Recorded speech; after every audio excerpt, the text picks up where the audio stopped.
and take a minute and just go around the room with introductions. Jody DeLallo, Department of State. Heidi Hicks, Department of State.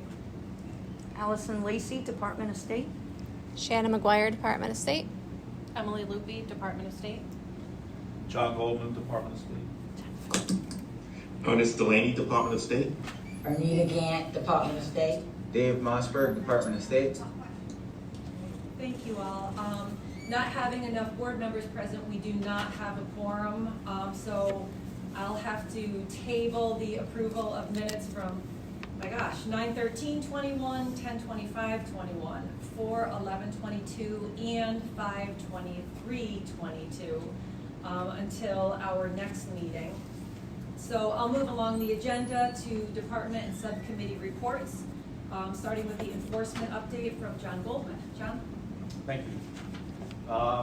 The last meeting, I think the last meeting there was some sort of, there was no enforcement report presented last meeting for reasons I don't recall.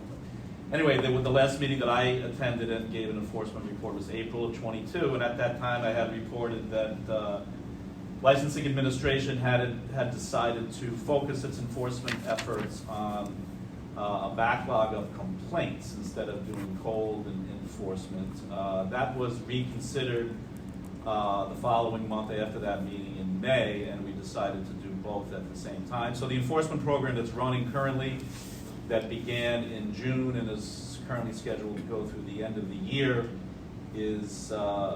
mirrors the enforcement program we did in 21, which was in the wake of the pandemic, targeted inspections of the most populated areas of the state.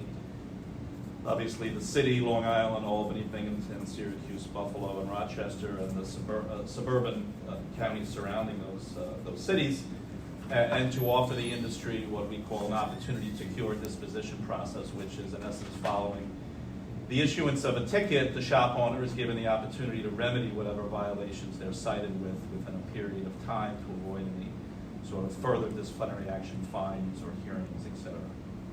So that program, which ran in 21, is continuing now in the latter part of 22. The schedule, again, it began in June, calls for 1,600 inspections.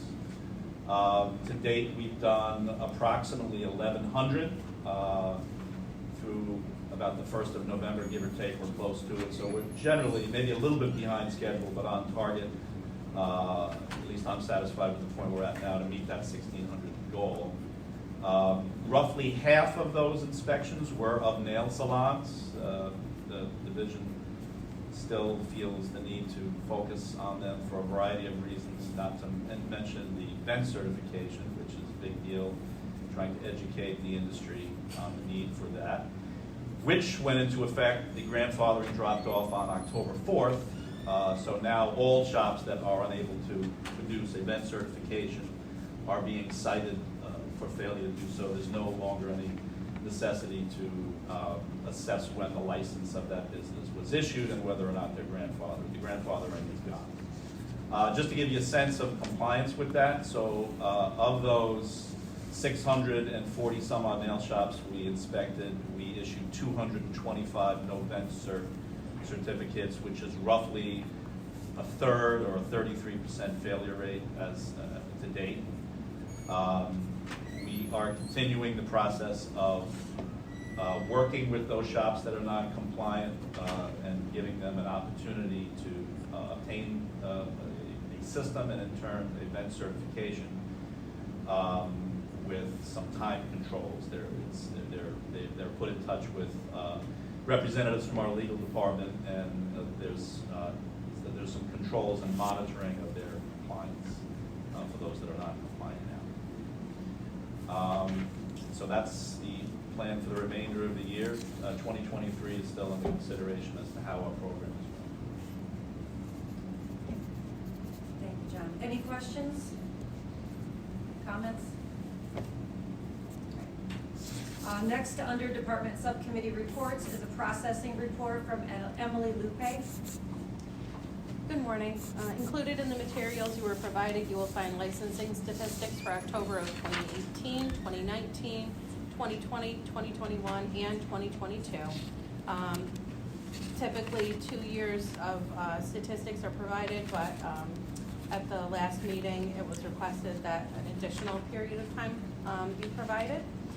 So in these reports, they'll show you the number of appearance enhancement licenses broken down by license type. Please note that the 2020 numbers include only licensees and did not include those licensees whose licenses may have expired but were covered by Executive Order 202.11, which allowed individuals licensed by the Department of State to extend the expiration of their license during the state of emergency. Excellent, thanks, Emily. Any questions, comments for Emily? Okay. Next under reports is the Examination Administration Report from Shannon McGuire. Good morning. The following exam statistics will cover the period of January to September 2022.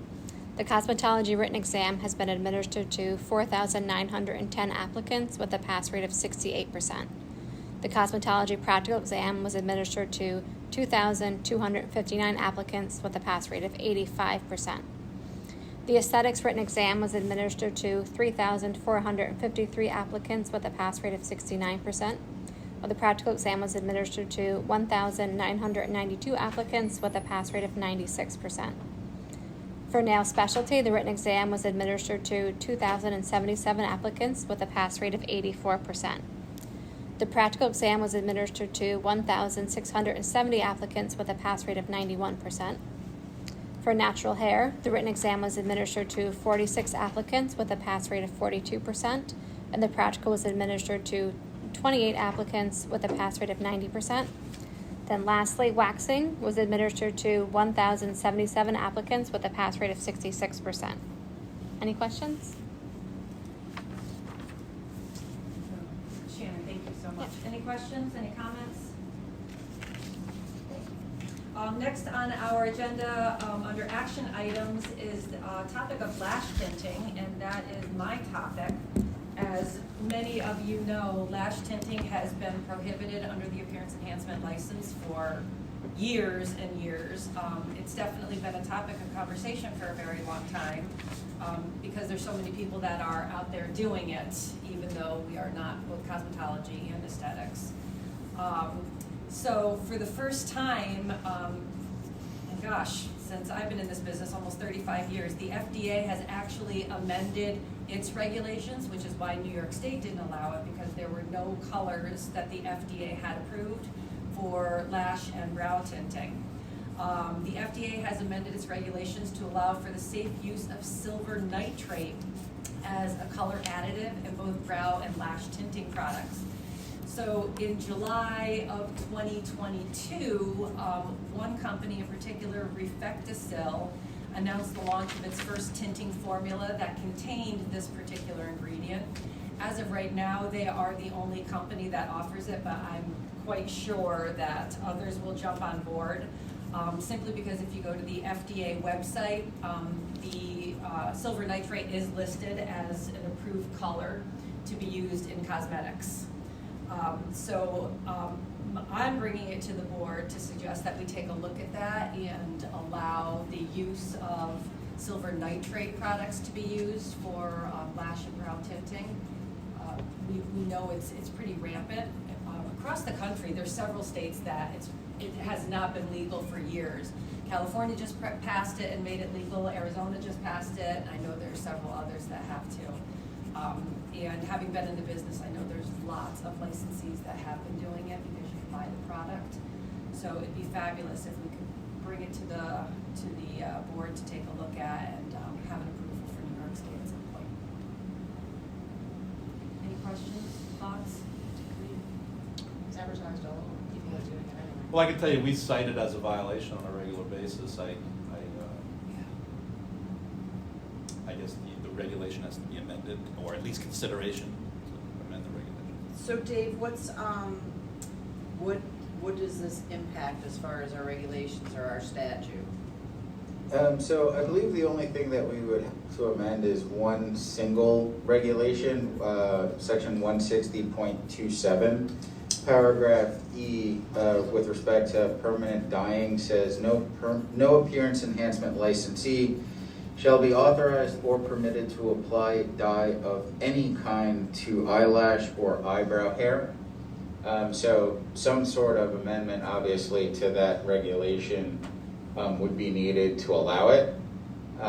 It probably, if this is something that the advisory board wants to make a recommendation, and if the secretary wants to pursue, my recommendation would be to have a regulation state that, it's permitted, provided that, the particular product has been authorized for that particular use or indication by the FDA. So that if they ever expand the one chemical product currently, we wouldn't have to come back and continue to amend the reg, but it should be stated clearly that it's only those specific products for which specific, federal authorization has been used for cosmetics for that purpose. If that's something that the secretary and the board wanted to do. Thank you. Any other questions? It's eyebrow and eyelash both. So I guess as board members, I know there's 2 out of 5 board members here, so I don't know if you want to discuss that with the other board members to make our recommendation, or what, it's up to you. Okay. So we should put that on the agenda for the next meeting after discussing with them? Okay. Okay. I certainly don't want to assume, but I'm quite sure it would be positive. It's a big topic. And of course, in between board meetings, feel free to email Heidi with any suggestions or comments. Okay, perfect. All right, thank you. Okay, next on our agenda is new business, which is a next meeting date, which is kind of to be determined for 2023. Yes. Okay. You folks in New York City, do you have any public present? No. Okay, so no public comment period. Any other comments or questions? I'll just add, so would you be sending out dates, proposed dates? Okay. Heidi would be sending out. Okay, that's perfect. All right, folks, thanks for your time. Sorry about the issue getting everyone hooked up this morning. Okay. All right. Thank you. We'll adjourn the meeting and see you next year. Thank you. Okay. Thanks, guys. Take care.